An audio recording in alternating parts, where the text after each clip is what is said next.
I think it's a perspective thing, and kind of just looking at myself and where my place in the world, and realizing like I'm pretty lucky in terms of the opportunities that have come to me or that I've been able to generate for myself. This episode is brought to you by the best-selling book, Rise of the Film Entrepreneur, How to Turn Your Independent Film into a Money-Making Business.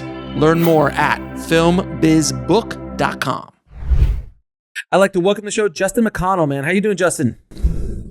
I'm good. How are you? Nice to be on your lovely program. Thank you for being on the show, man. I heard about Clapboard Jungle, your doc about independent filmmaking, and anytime there's a doc about independent filmmaking, I always like to watch it, and it is by far absolutely every independent filmmaker needs to see it. It is required viewing if you want to be an independent filmmaker moving forward in today's world. It is brutal. It is honest. It is depressing. It is hopeful. It has everything inside of it. So, but we're going to get into all of that. So before we get started, man, how did you get into this insane, ridiculous business? Oh man, that goes back a long way. I mean, if you watch the doc, there's sort of a condensed version of that where, around the age of like 15, I realized I wanted to make movies for a living. And it got solidified more because I used to make little documentaries and stuff for class projects. And I had, two shitty VCRs I'd cut together with, and I'd pull patches on RCA cables to try and patch in sound and voiceover and stuff like that. But I always got really high marks on those class documentaries I put together, cutting VHS clips and stuff like that. And I got the taste for editing then. And so through the end of my high school, I started making short films, and I even made my first feature film when I was in high school. It's called Strata. And I organized a film festival around it because a bunch of other people, like in the school, presented in our auditorium and invited a bunch of other people to bring in films to play. So it was like a sort of film festival, just so somebody would watch my fucking movie. But from there, I wanted to do this, so I pursued. At first, I pursued a degree at York University in film and television, but I quickly realized that was far more theoretical and far less practical. And then there was a TA strike, which solidified the fact that I should just drop out and go to a more technical college. So I went to Trevis. I dropped out, took the money, went to Trevis. And then I slowly worked my way into the post-production side of things because I figured, and that's what I took at Trevis too. I took film and television post-production because I noticed most of the production classes, less so at Trevis, but definitely at York, were very focused on the mise-en-scène and the theory behind film, which is great. But really what they're doing is you're paying them to tell you which textbooks to read. And then maybe you'll discuss it in class, but it didn't seem to make a lot of sense when I could get all that stuff myself by just buying the textbooks, watching the documentaries, watching the behind the scenes stuff. So I got involved in post-production. And right out of Trevis, I ended up getting a job for a commercial company that did TV spots for record labels, Universal, Warner, Rhino, stuff like that. And I was hired as what they called a predator, which is a producer, director, editor. And it is probably an unfortunate term now in 2021, but that's what my job. I look at it. I still look at it as a 1987 film that was amazing. So that's the way I look at it. So I started cutting these TV spots for like Seal and Dilly Talent and all these I was in a job where 6 months ahead of the label launching an artist, I kind of knew who the next big artist was going to be.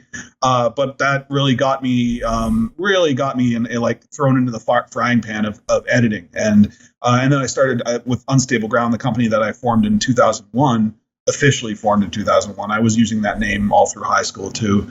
I started branching out and going to live shows and handing business cards to bands and being like, I'll do your music video. I'll do it. And I got a few of those clients. And then I ended up making music videos for like very, very cheap, but they ended up on broadcast television and getting really high ratings on broadcast TV in the early 2000s for music videos. And then gradually I just sort of like worked my way up making short films and continuing to do post-production for various businesses.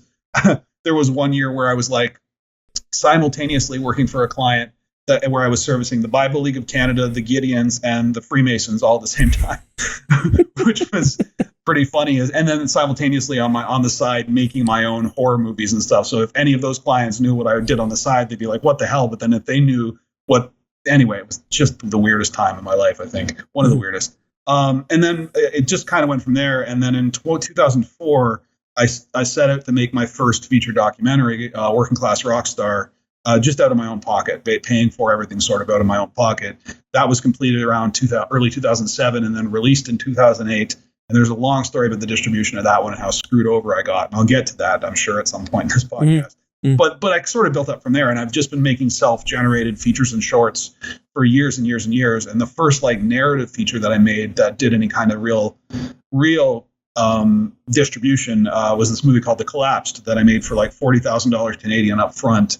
And I basically went to my parents and was like, listen, I'll have this money back to you within a year, which at the time could have been a lie because who knows how distribution goes. And I used partially my own money from my own pocket and partially that to put together that $40,000. But then the movie got made and Raven Banner picked it up for sales based on a rough cut. And then we sold it to Japan and that gave me enough money to finish the movie. Then Anchor Bay picked it up for a bunch of territories. Then Lionsgate picked it up for the UK. So on that $40,000, once all the deferrals were paid out, the budget was probably more like 105,000 Canadian. But I paid all the deferrals and made a profit. And that kind of it gave me, I guess, the confidence to go, okay, I really need to understand how the business side of the business works if I'm going to be successful. And then that sort of spun into the last decade or so of my life where I've slowly been trying to build my career and get bigger films made. Obviously, I got Lifechanger made a few years ago, and I've now got Clapboard Jungle, which was another out-of-pocket kind of deal. But yeah, I do owe a percentage of my career to like my parents taking a chance on me. And me going to them and being like, listen, can I borrow this? And them taking a chance. I mean, I'll have to admit that right off the top, because a lot of people, like, it's different now because the technology is way cheaper. So you can buy a DSLR and go out with $5,000 and, shoot basically what I did with The Collapsed for $40,000. Like the price is lower. So you have more opportunity now. But back then, if I wanted to shoot on a red, if I wanted to, bring in an actual crew, even though they were working for like low rates and then a deferral beyond that and stuff, I had to put real money down to make even a tiny movie like that. And nobody else was going to take a chance on a first time filmmaker at the time. And then within a year, like I said, they were paid back. And that was not going to be the story for everybody, but it worked for me. So first of all, why did you want to make Clapboard Jungle? Okay, well, I just finished my last documentary, Skull World, that got released in 2013, and it was early 2014, and I realized I had this like slate of projects I was trying to get made. At the time, the two big ones were The Eternal and Tripped, and I realized that it's probably going to take me a long time for me to actually get these films made. So I wanted to do something in the meantime that I could use whatever side money I was making from my business that wasn't going towards cost of living to kind of create something and be producing as I go. And I realized that if I'm going to spend the next few years trying to make movies anyway, and there really isn't that many documentaries out there about how you get a movie made and then how you sell a movie. A lot of like filmmaking stuff, documentaries that exist are like the story of how one movie came together, or like an American movie kind of thing where the dreams are bigger than the realities, or I guess Seduced and Abandoned is one where like Alec Baldwin goes around con to try something like that. That's somewhat the same. But there wasn't really something from the like grassroots indie perspective of somebody who's like far removed from the business and how you would break in. So I thought, well, it's a good idea for a movie. And since I'm simultaneously going to be doing that anyway, it's a way to keep my costs down super practically, because if I turn the camera on myself, first of all, I can afford that. I couldn't afford to shadow somebody else for 4 or 5 years and live their life with them, because I would need like a ridiculous amount of financing to do that, because I have to live my own life too. So I made the practical decision to turn the camera on myself, basically. And it started from there, and I just started gathering interviews when I could by just reaching out to people. And it was all very grassroots. It was like, well, what can I afford? Okay, basically nothing. So I'll buy some super cheap gear and just start going. And then it's now 7 years later, and it's coming out, and the TV series version's coming out too. So, it was very much like, I don't know, like writing a book or something. It was a self-driven kind of process for this documentary. The one thing watching the documentary, I First of all, I felt a kindred spirit because we're all insane for doing what we do. Can you discuss a little bit, and I think you touched upon this at the beginning, which I think you and I are of similar vintage as far as age is concerned. I'm almost 40. Yeah, so we're close. We're close. And I also came up in post-production. I did post-production for 25 years. And you and I could probably talk post-production horror stories, clients in the room, all that kind of great stuff as well.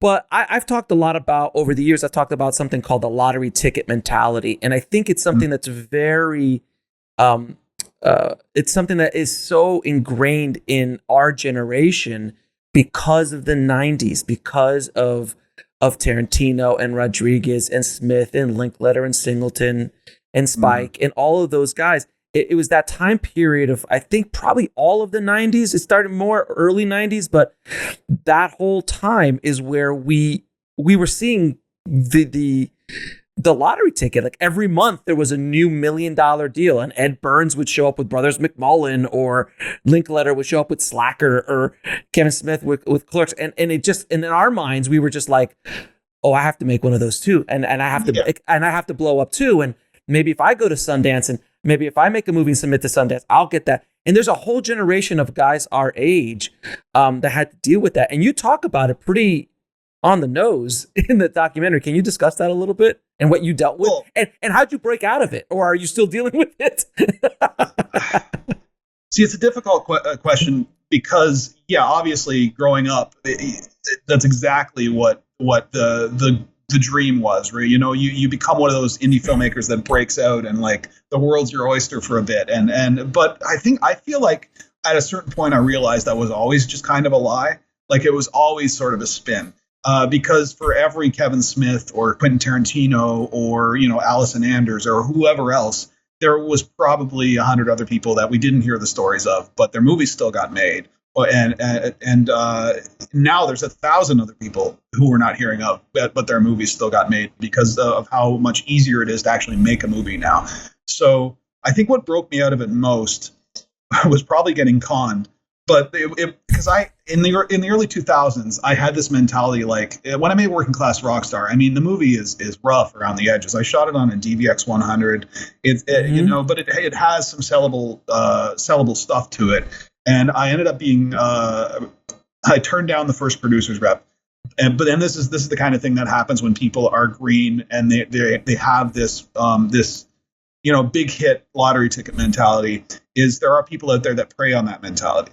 So I ended up signing with a producer's rep who will remain nameless, but I did write a big blog post about it where I named him because he's actually being actively sought by police in both Canada and the U.S. right now.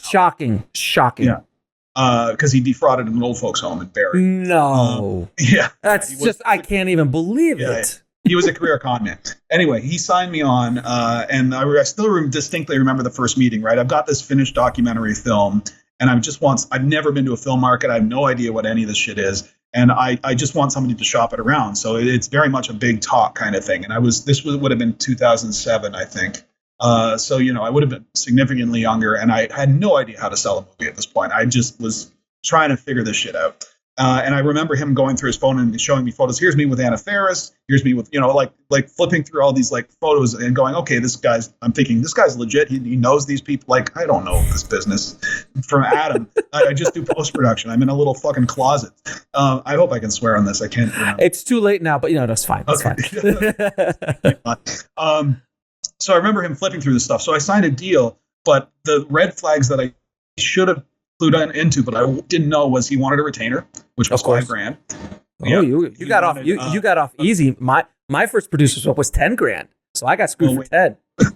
Then he wanted a $3,500 publicity retainer, of course, and then he wanted to be the one to handle buying my E&O insurance, so that would be another $6,000. So So all in all, I got took for maybe $14,000, but. It's the emotional part of that really drove home the point that, I'm getting screwed and I got to get smarter about the business. And it doesn't work where you just get it, because he did go to Berlin. He went to Berlin. Also, there was this whole side thing where he was dying of cancer at the time, or at least that was what he told me.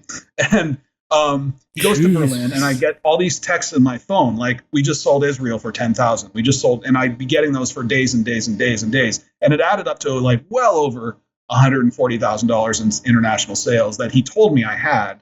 And I'm like, I'm green at the time, obviously. And I'll admit it was dumb for me to like buy into, holy shit, this thing's actually selling. And because I made the movie for like 30 grand or something, let's say, over a period of 3 years. So I'm getting all these texts, and then there was just dead silence for a while. And I'm reaching out, I'm trying to figure out, okay, if you got all these deals, where are the deals? Like, can I see the contracting? Can I see the offers? Can I see the deal memos?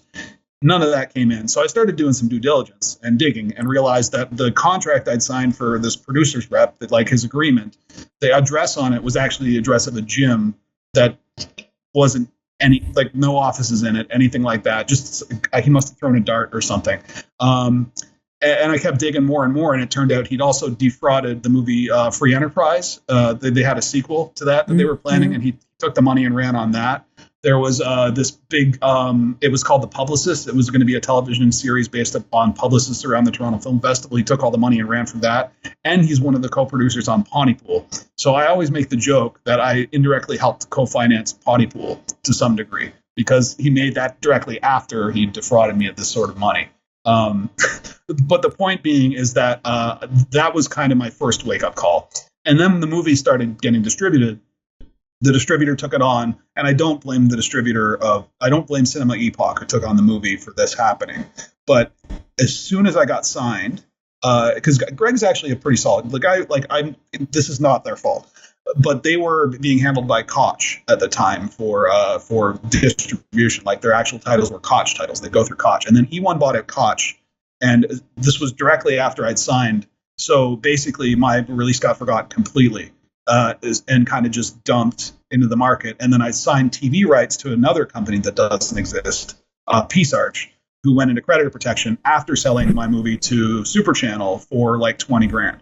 So I never saw a cent from that either. So I did actually make these sales of this first movie, but ultimately, and I had paper for it, but ultimately I didn't see a cent from any of those sales. So it was like, okay, I got to get smarter, and I got to control my career in a much more focused way and sort of grab the reins. And that's sort of how I rolled into, making The Collapsed and actually seeing a return on that, and working with people I could trust, because I think I just got a better radar for who's fucking feeding me bullshit compared to who isn't. And I started working with Raven Banner in like early 2010 or late 2000. I went to AFM in 2009. That was my second year at AFM, but I had a finished film. I went in 2008, trying to shop trying to get an MG, like a pre-sale for a movie, and then to make. And then I realized I should have a product when I come back in 2009. So by 2010, sorry. So it was 2009 was the first year, 2010 was the second year. So I came back with basically a finished film, at least enough of a rough cut that I could start shopping it. And I met with the Raven Banner guys, and I've never looked back in terms of international sales with those guys, because they deliver. They're really trustworthy. And I like, they're just really good people. And they came from, like, one of the co-founders of Raven Banner left a particular distribution company that constantly burned their filmmakers, and went, fuck this, I can't work for this anymore, and started Raven Banner specifically because he didn't want to burn filmmakers anymore. He couldn't sleep at night, so he had to do something. Exactly. Right. Well, but he wasn't personally doing it, but he couldn't deal with it anymore. Yeah, exactly. Well, he was working for a company that was doing this, and he was like, I have friends who had films distributed by this previous company who've told me, they were in tears on the phone trying to collect money from these people, and like, because there's, especially in the indie level, when you're putting your own money into something, it's not just it's bad enough when it's an investor. It's probably to some degree worse, but when it's your own money and you're like scrounging through couch cushions to buy enough pasta to eat something, or whatever, and then you're owed like thousands and thousands of dollars by someone, which is like a blip compared to the money they actually take in. It can be really, really disheartening, and I get it. I get why someone would be that emotional on the phone about something like that. Anyway. Long story short is that was the wake-up call, and then I dove headfirst into trying to learn as much as I could about the business as possible. I went to AFM every year. Then I started going to Cannes every year. I went to Berlin, and I go to like smaller markets. And Started working with 2 different distributors, started working as a film festival programmer, started my own short film festival, just as much as I could to be on all sides of the business while keeping the post-production going, just so that I don't get screwed over as much anymore, and B, I know what I'm talking about when I'm in a meeting with somebody, so that when they say something that doesn't ring true, I can go, okay. That's kind of where I'm at. That seems shady.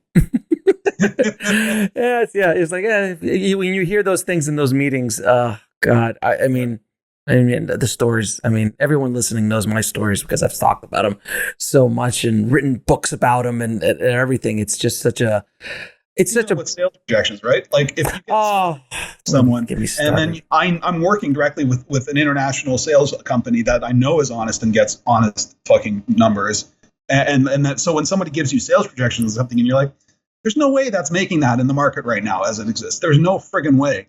It really does temper the kind of meetings that you end up, the type of people you get into bed with, I guess is the way I would phrase that. Yeah, I mean, right now, making money with films in general is almost impossible. That's for everybody. Warner Brothers is having issues. Everybody is having issues because of COVID. So and that's at the top level. Can you imagine what these lower, small distribution companies, they're just struggling to survive.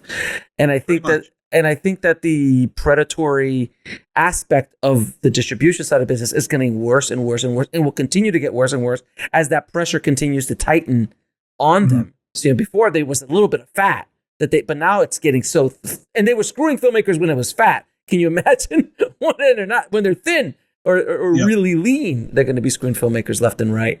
And one thing also that I want people to understand, you've been chasing your dream now for 20 odd years, probably 25, but 20, something like that, right? Yeah.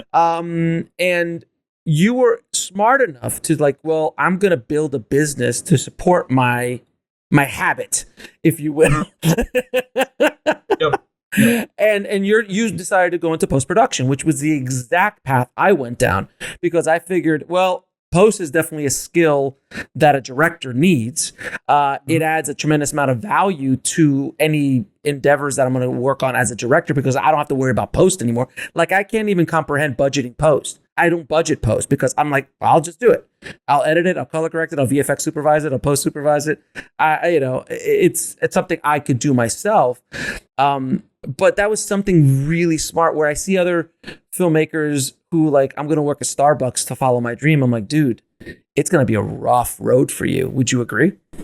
I would agree that if you're really serious about pursuing filmmaking as a career, the more you can work in a peripheral business that's related enough to the career that you still gain additional skill sets that will help you in that career, I think that's a much smarter path than just going, I need a day job, I should just get a day job. Because you also have room for growth if you do that. So whether it's post or whether it's working set work as starting as a PA and then becoming a third AD and working your way, those are actually applicable experiences to what you want to do down the road. So it makes more sense because those opportunities are out there. If it might take you a while to land the ones you really like. I mean, in post, I've worked on tons of stuff that I'm embarrassed to for client work is client work, the art is the art, and sometimes the client work, it ends up being art, which is great, but it doesn't mean you have to filter. Anyway, that's a rant. The point being is that I do think it was a very good decision to head the post direction. I think it helped me a lot. The obvious one is it saves a lot of money, like you said, when it comes to the actual post-production process. And also because you can talk to the post people and get what you want specifically because you know exactly what you want. If you have a team, I had a final post team on Lifechanger doing VFX and grading and stuff like that I wasn't doing, which was refreshing. And even on Clapboard Jungle, I knew that, first of all, if I'm turning the camera on myself, I run the risk of making some kind of a vanity project, and that was the last thing I wanted. And so I needed second and third sets of eyes. I brought in Kevin Burke to edit the film with me. He's the director of a movie called 24 by 36, and he's a really brilliant editor. And a co-producer named Daryl Shaw to call me on my bullshit the whole process, so that I wasn't too close to the material. I kind of look at bringing in extra post help in a way, a creative way, having extra eyes, having extra feedback and stuff like that. But yeah, I think whatever you can do to work within the industry, even if it's not directly I think Corey Moose's got a great quote in the documentary where he says, "Oh, you want to be a director? Fuck you." Yeah, the great quote. Great quote. Say, great, you can be a director and absolutely work toward that and put all your effort into that, or all your whatever you don't need to do to stay afloat, put work into that by all means. But if that's all you want to do and you don't do anything else peripherally to build your experience and to put food on the table, you're not really getting a broader picture of what you can be learning and what how you can grow. And I'll fully admit, it's been a long climb for me to improve as an artist and even a post-production person. You got to start somewhere. And if your starting point is I want to be a director, and then 10 years later you're still at I want to be a director, and you spent 10 years working at a coffee shop, if that's all you can get, there's nothing necessarily wrong with that. You got to do what you got to do to put food on the table. But if you didn't even try to figure out some kind of a peripheral business or way to stay in the industry while still working toward your dream, and that job in the industry that you've built for yourself or that you've gotten for yourself has kept you afloat all that time, then I feel like you're definitely going to be at a disadvantage years down the line. And that's how I would put it. And that quote was, to put it in context, because you want to be a director, fuck you, which is great. But what he was saying earlier is a lot of filmmakers come up I just want to be a director. I'm, he's going to wear the monocle and the bullhorn, and he's going to come in like Cecil D. DeMille. And I don't know about you, in my post suite, I had those directors. I had those directors who didn't even understand what a QuickTime was. They couldn't even grasp what I was doing in post-production. And I'm like, how did you get $1 million?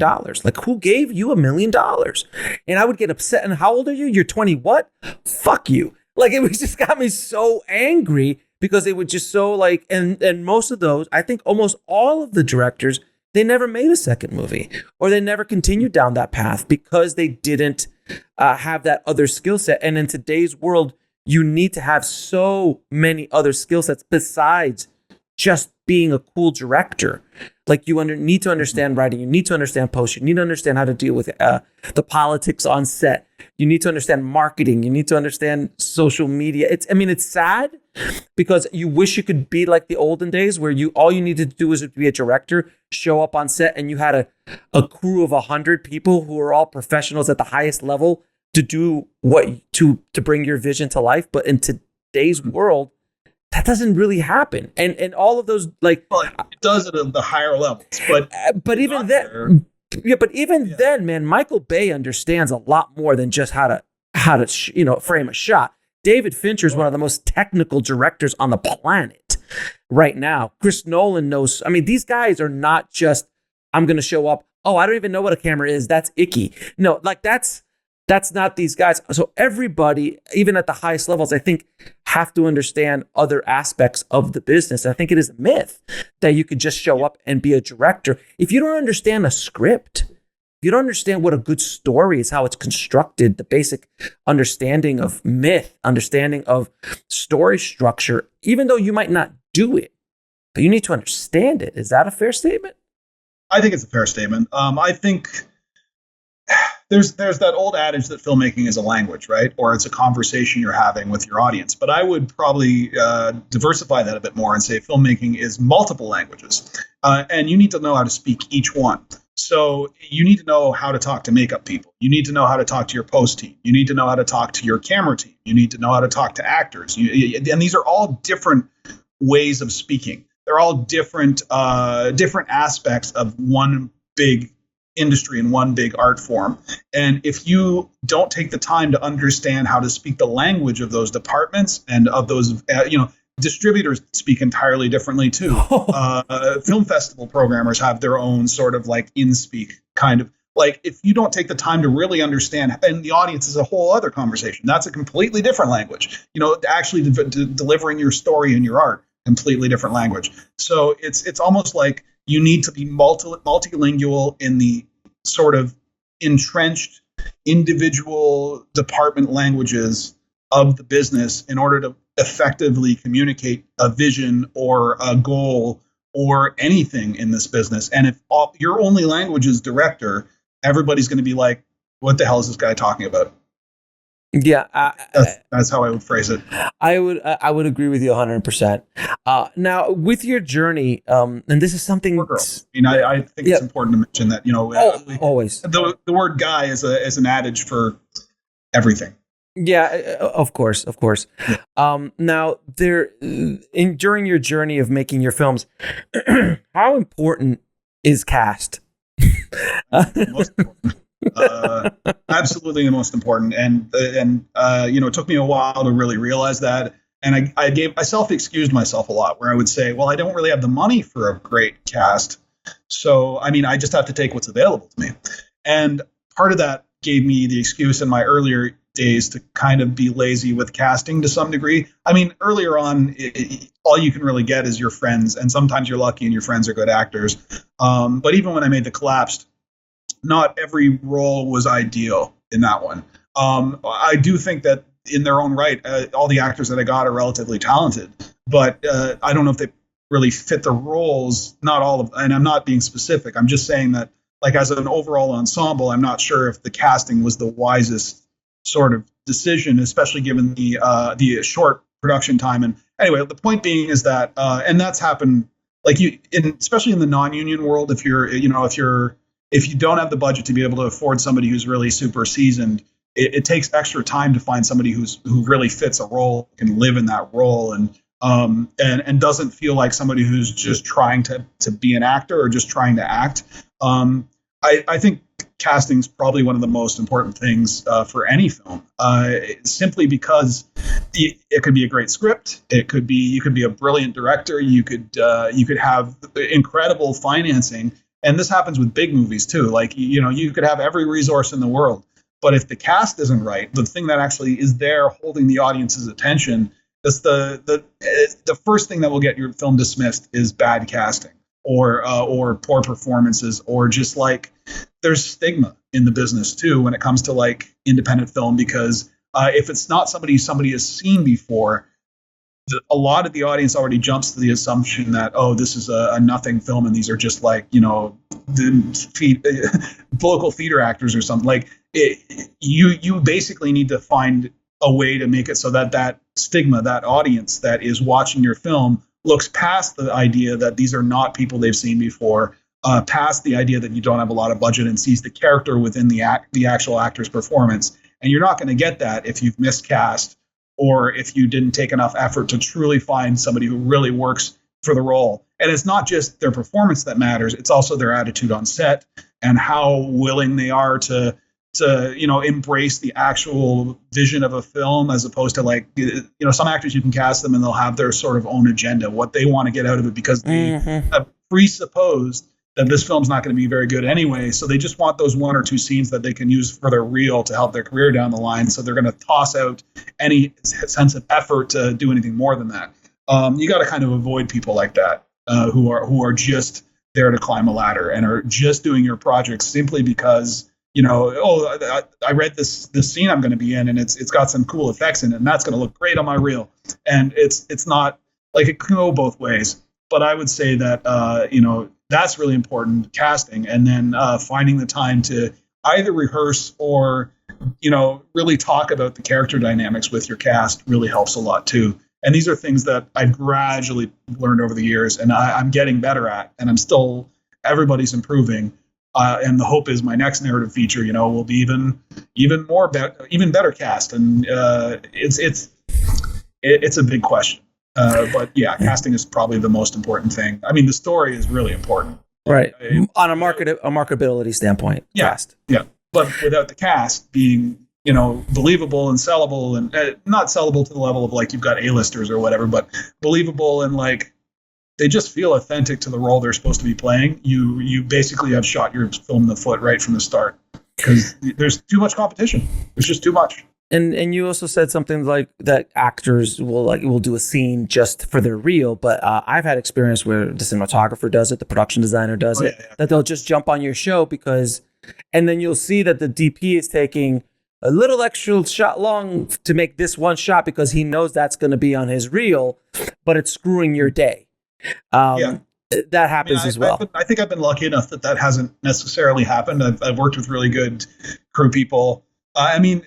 There was a music video I made back in the early 2000s where I got actual government like Canada for a while had a music video grant where you can get upwards of $30,000 to make from the government basically to make a music video.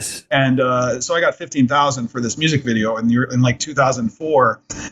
And I thought, I've got all this money. Well, I'll hire better crew people. So I went out and I hired moonlighting union crew people, union camera people. And my day got so fucked. It was crazy. Let's just put it that way. It was like, they really don't care about being here. They're here for 12 hours. They're here for their paycheck, and then they're walking or they're getting overtime. And that's like their whole reason for being on set. And when this is your camera and electric team, it's like, you're done. I'm screwed. And so that day was like the video got done, but it didn't. I had a vision in my head, and I had enough time to do it, and then I had to cut my shot list in half. And that was that was a hard experience for me to go, okay, I really got to be smart with crew and with who I bring in and get a feel for them as people before I start working with them, because you don't really know until you get to set, but at least you can get some sense of the fact that they're actually in it for the pay's nice, but they're in it for helping you tell the story you want to tell or the vision you want to tell to the best possible level with the resources you have. Like a good crew and a good cast working together is how movie magic happens. If one of those is weaker, then you end up with a troubled production that can really hurt the final product. And that has happened in the past too. Now, as you were going through your journey of trying to get these projects made, isn't the most brutal and most terrifying words, and also mixed with the most hopeful words you can hear, is, the money's going to drop tomorrow? Oh yeah. Yeah, I've been good part along the way to having multi-million-dollar movies financed several times at this point, and I literally don't trust that a movie is going to happen and get finished until we're in the first week of production at this point. And even then, it's for me, it's post, because once it's in post, I know I can control it and I can finish it. Yeah, you can finish it. But until then, like I've seen projects midway have to be dropped. I was on a project where it was a non-union shoot. It was outside the circle in LA. Someone flipped the crew. The union went out. They shut down for a month to find the rest of the money because now they had to pay all the union rates. Oh yeah. And and it screwed everybody up. And it was with major stars in it, major indie stars, like people that really. And they sat. And then after that, it took 9 months for them to finish it in post. So I had it in my hard drives, for 9 months with major stars, and they couldn't get it finished. It happens. Yeah, there's definitely tons of stories of movies that are halfway through production and then the plug gets pulled. I'm not going to name names, but there was something a few years ago. I was brought on as the VFX supervisor on a movie that is just now finishing their final sound mix. But this was like 3 or 4 years ago when I was like getting the VFX quotes and trying to put it together. And they ultimately took their business off to I think Vietnam. They had a VFX company in Vietnam do it. It was significantly cheaper, but it's now 3 or 4 years later, and it's just literally just now finishing final sound post. And this is a movie that is probably about $2 million, that easily, maybe 2. And does it have any major stars in it? No, not really. It's mostly creature stuff that made it cost what it cost. And I can't judge that production scenario because I don't know all the ins and outs of their financing or anything like that. Sure. But just from my own sort of experience with it, it's like, I can't imagine sitting on a movie like this for 4 years trying to get it done. And just hearing what you just told me, $2 million film, horror creature, no stars, they'll never make their money back in today's market. Probably not. Never make their money back. They might have 10 years ago. Yeah, absolutely. Yeah. Then again, they might, depending on how the financing came together. So if it was, because it's a co-production, it's possible that enough of the money is soft money that doesn't have to be paid back, that they will see, they might break even. But I doubt it. God, man, it's a day's world. It's such it's a maybe. Let's put it that way. It's a maybe. Definitely given the current, what people are actually buying things for right now and the current, it probably not. unless it was like 80% soft money. Dude, I just was talking to a producer yesterday who I was on Hulu flipping through, and I saw his movie fly by, who has major stars in it. And I go, hey, let me ask you, how much did you get paid from Hulu for that? Because I mean, it was really nicely positioned in Hulu. And they're like, oh man, we got $30,000. Yeah. I'm not going to say the number for when Lifechanger was on Netflix for a year, but they bought it for a bunch of territories for. I was surprised. Let's just put it that way. Yeah, it's not. You're kidding me. Yeah, it's not what it original. Yeah, it's not what it used to be. Official original. Yeah, it's not what it's insane. And that's the weird. That's the new golden ticket right now. Is we'll get our movie sold to Netflix, and it's like no. So. I mean, it's great. We were number one trending for like 2 days with Lifechanger, which is awesome. I mean, it looks good on like, hey, we were top on Netflix for a couple of days. It looks good trying to pitch for the next movie, but the amount that the streamers are paying for content right now, unless you're an anointed original and you aren't going out on any other platform, is very low, very very low. And I'm not going to get into like specific dollar amounts, but like. And it's a sliding scale too. Netflix probably pays the most, and the next level down is I'm not even going to say. And when it comes to Amazon Prime, a lot of those indie films on Prime are making like 1 cent for every hour stream. Yeah, and then they're getting more fees taken off out of that. Like that's dropped over the last 3 years. It used to be, I think it was only 3 years ago, it was 22 cents an hour. And it's literally 1 cent now.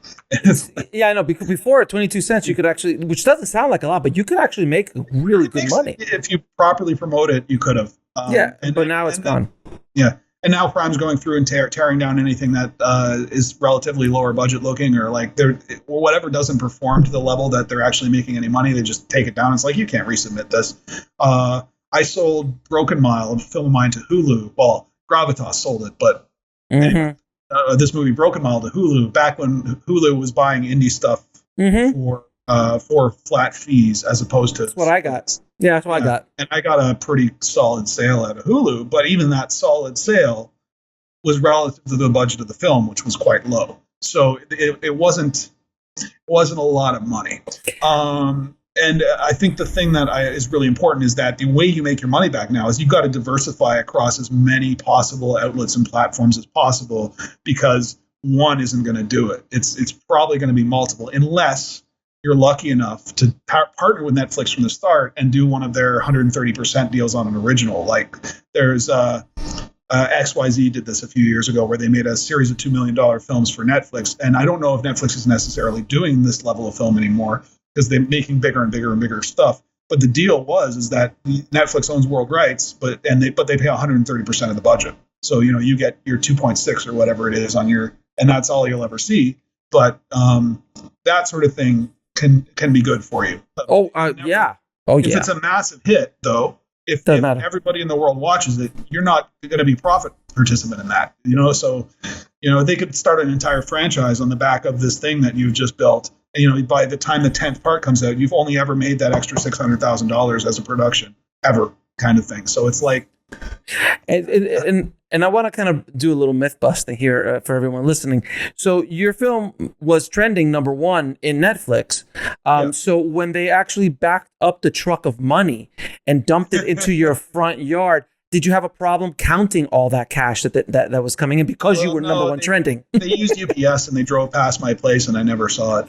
Exactly. But you see, that's the thing. But that's the thing that these kind of sometimes these predatory producers reps or sales reps or distributors, they're like, our film was trending #1. And this filmmaker, and look, we got this film to trend #1. And it means nothing. It means absolutely nothing. Other than promotional things like that. Promotional, but also I think it's because after it left Netflix, Showtime picked it up for a year and a bit. And I think it's possible that helped in terms of ammo to pitch to Showtime and say, grab this. And I think we've got a third window coming up with a different platform. It's gradually less money each time.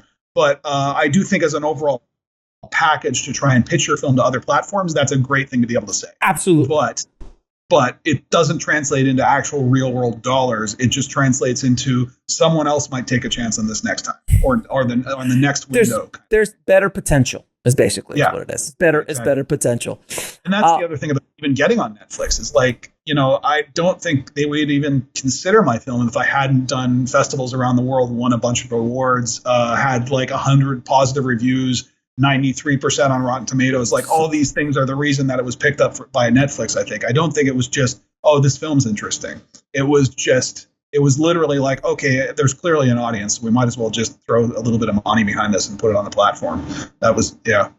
And so that's another thing is like you had to do, that was a lot of work to get all that, like to get 100 reviews and all this other stuff. It's like there's so much more that you need to do now than you did in 2004 to make money with a film. There's so much more that you need to do as a filmmaker, which they don't teach you in film school. They don't teach you about marketing. They don't teach you about social media. They don't teach you about Rotten Tomato reviews. They don't teach you about algorithms. They don't teach you about any of this stuff. Mm-hmm. Well, it's even like, how does Rotten Tomatoes work? Nobody really like. It's very, there are very set sort of parameters and stuff like that. But it's like, do you know why a movie is considered certified fresh? I mean, the breakdown is super simple. It's right there on their website, but most people don't really understand that you need 40 reviews. If you're a limited release film, you need 40 reviews. 5 of those have to be, you need 40 reviews with a percentage higher than 75%. 5 of those reviews have to be from top critics, like they're anointed top critics.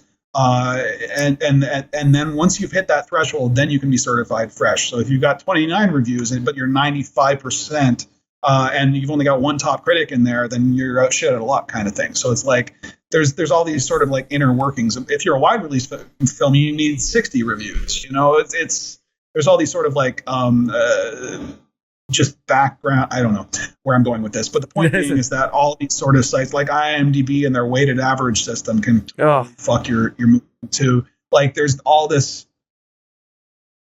and then the Google, when somebody's searching for your film, always auto ranks Rotten Tomatoes and IMDb and stuff like that, and I guess Letterboxd now right up at the top of all your search stuff. So if you're early on in your release and you've had 2 reviews and one was positive and one was negative, and those are the only reviews displaying anywhere, those are going to be the top of the Google ranking. And I've been in a situation, I think with Broken Mile, I was in this situation where I had maybe 20 reviews at the time. Only one of them was on Rotten Tomatoes, and it was a negative review because that was the only one that was actually on Rotten Tomatoes at the time. So when you Google search the film, the top 6 or 7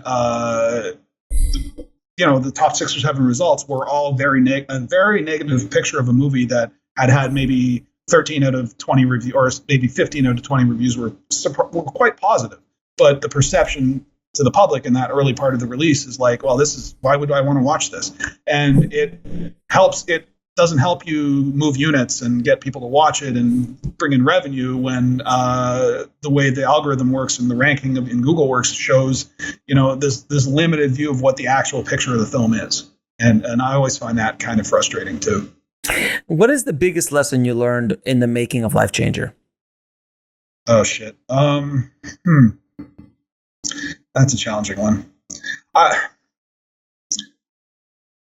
guess patience, to some degree. It took a while to get it made. Not as long as other movies I've been trying to get made have taken so far, but there was 2 moments where we were greenlit before we were actually greenlit. So we had 1 set of investors plus Telefilm, which I thought was going to happen, and this set of investors was on board if Telefilm was on board. And at that particular year, Telefilm is the Canadian funding body that puts government money toward movies. So in that particular round of funding, they'd said no to everybody that I thought they were going to say no to, and they didn't say no to us. And then they brought us in for a couple meetings for over a course of about a month, and then at the end of that month, we got our no. So I thought, we're stepping up into a next development stream. And I had brought in outside international buyers as pre-sales, contingent on the idea that we'd have the other half of the budget for Telefilm, and that fell apart. So that was the first year. And then the second year, we actually signed financing agreements with people. We were greenlit. We were going to camera.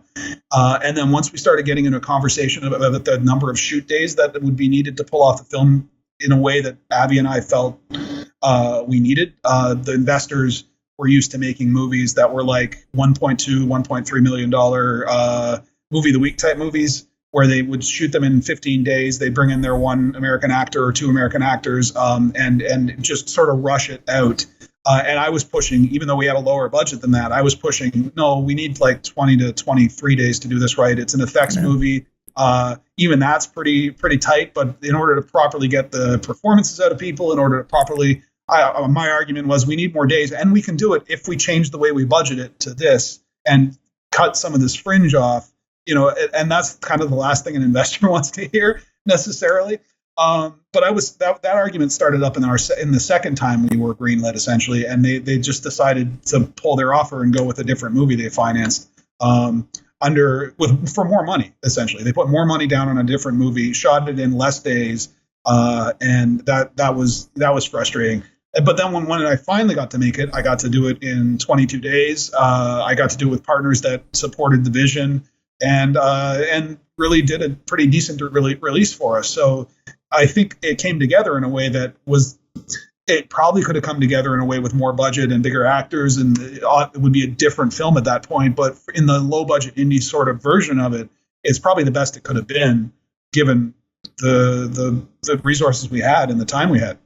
So I'm kind of glad those first two fell apart, because it ended up, I feel like we probably had a better film the third time that we were greenlit than the one that we would have had the first time, because the script probably still needed more work, or the second time where I feel like the producers, the financiers we were working with would have been difficult. Let's put it that way.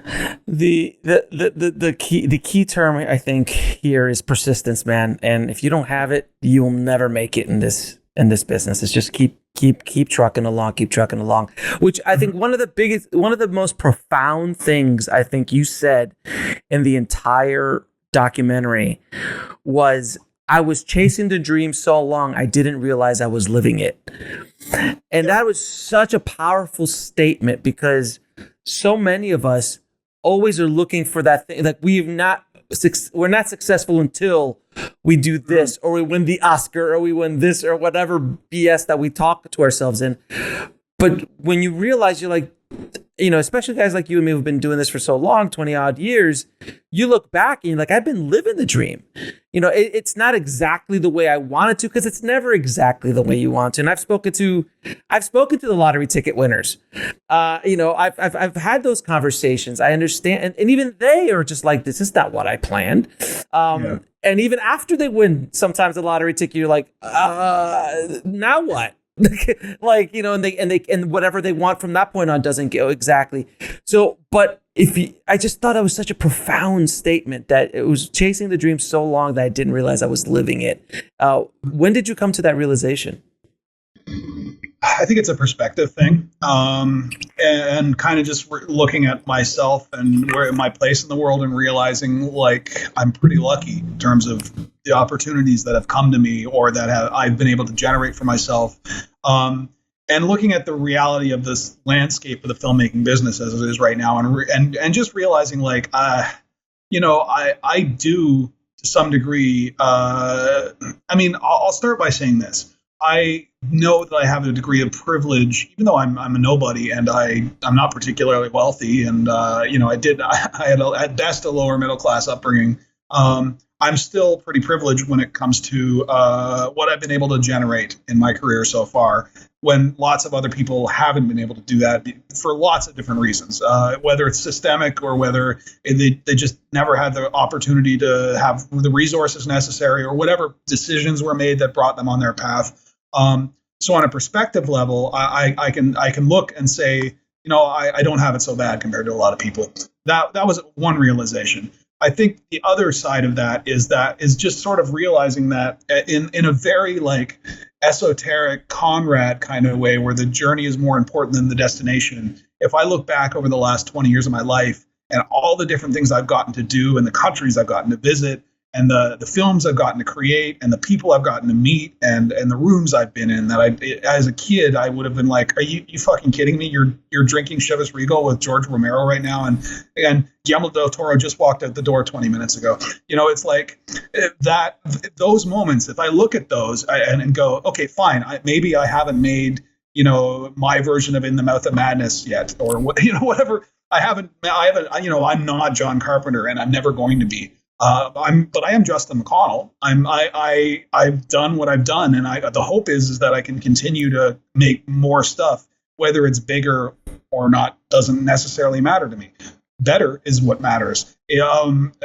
Self-improvement, continuing to evolve whoever I am as an artist in a way that I'm happy enough that when I die, I look back and go, okay, well, maybe you didn't make, Avengers Part 14.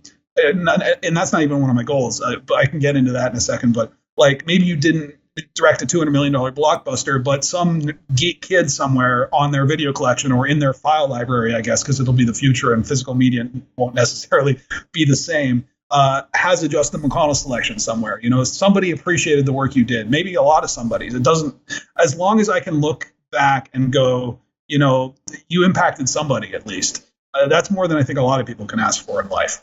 So in a very sort of existential kind of way, really existential kind of way, if we really think about existence and how every single one of us is just like this tiny grain of sand on a vast beach on a planet in a massive universe, and in terms of the history of that universe, our lifetime is like comparable to the lifetime of a gnat. Like, we do not matter on a cosmic existential scale. And most of the stuff we create is at best trivia for the next 100 years at best. At hugely best. Yes. Yeah. At best, probably not even that long. So all you really can do in life is do what makes you happy and do what fulfills you. And the goal is never going to fulfill you because you're just going to have another goal after that. But the pursuit of that goal can be incredibly fulfilling if you just open your fucking eyes and look. Amen. Preach, brother. Preach. That's probably where I'm coming from. Now, I'm going to ask you a couple questions to ask all my guests. What advice would you give a filmmaker trying to break into the business today? Run. The most common answer to that question in my show is run away. No, but we say that. Well, that goes into another question. Like, why do we keep doing this? It's like the most abusive relationship we've ever been in. I know exactly why, though. It's because if somebody tells you run and you run, then you weren't meant to be a filmmaker. If somebody tells you run and you fuck you, grandpa, then you were meant to be a filmmaker. It's that simple. It's a litmus test. And that's kind of what the documentary is too. It's a litmus test. It's a way for you to look from one perspective of one career and a bunch of different interviews from a bunch of different careers, spelling out to you kind of the reality of things. And if you watch that and go, oh man, that's too hard, it's not for me.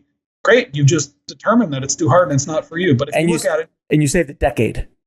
Yeah. Say you've saved you can now pursue something that that works for you. Mm-hmm.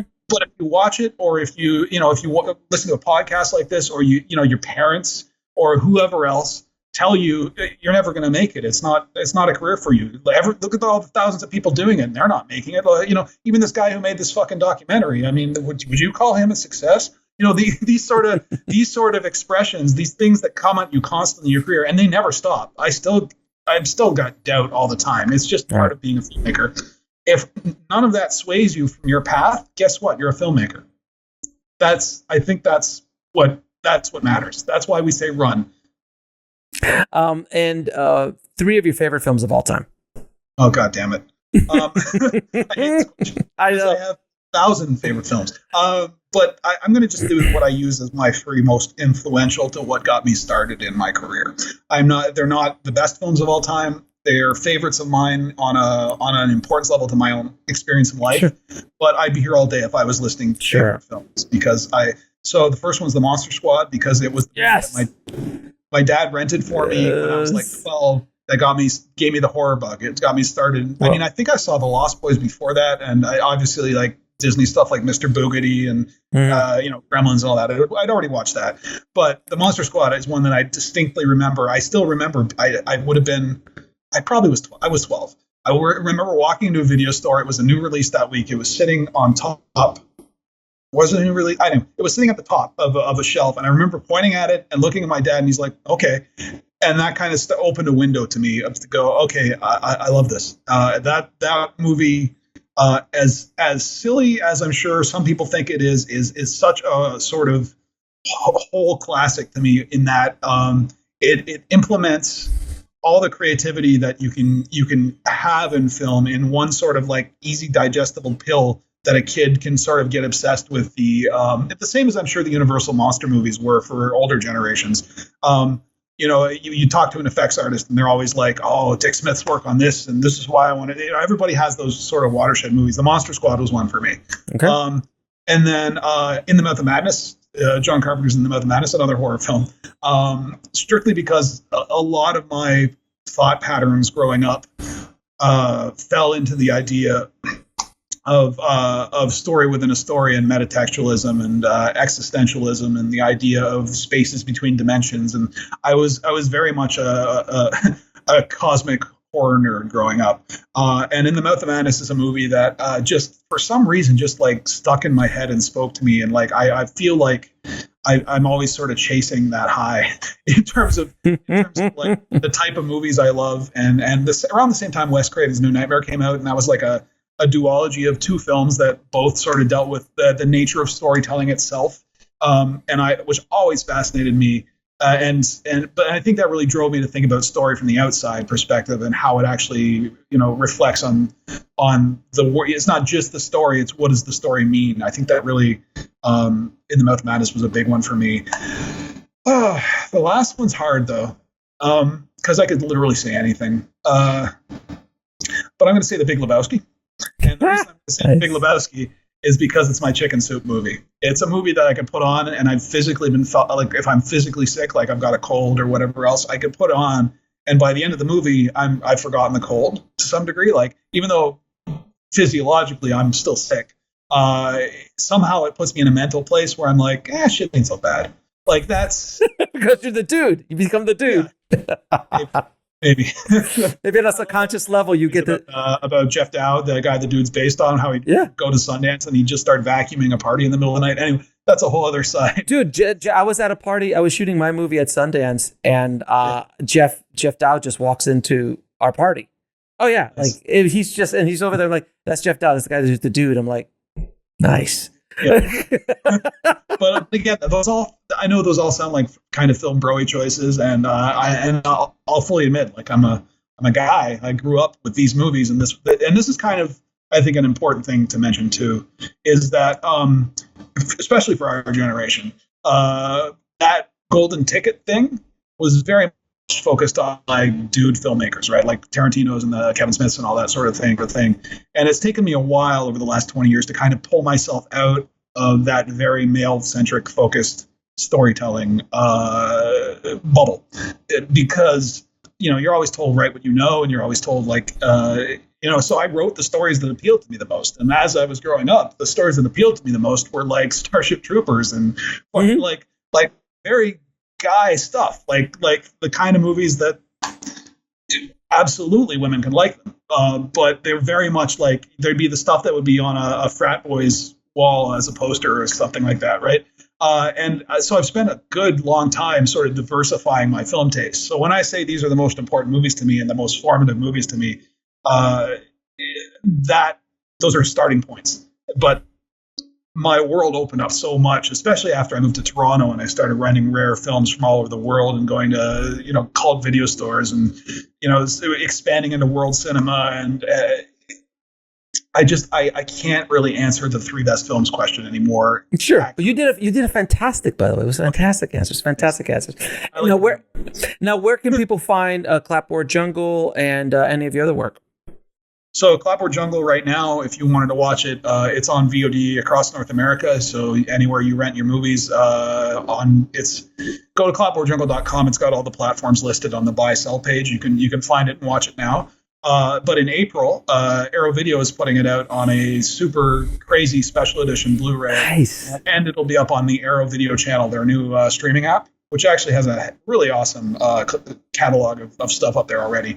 And they're doing bonus features on an actual streaming app for almost everything, which is great. So in April, if you want to get the Blu-ray, I added it up. And if you watched all the material on the Blu-ray, including all of the commentary tracks, it's about 24 hours and 45 minutes of material on one disc, which is, if you want to go deeper into the film, like there's another 5 hours of extended interviews. There's, I put together a guest commentary track specifically for that release, which is Barbara Crampton, Gigi Saul-Guerrero, John McNaughton, Richard Stanley, Adam Mason, and myself.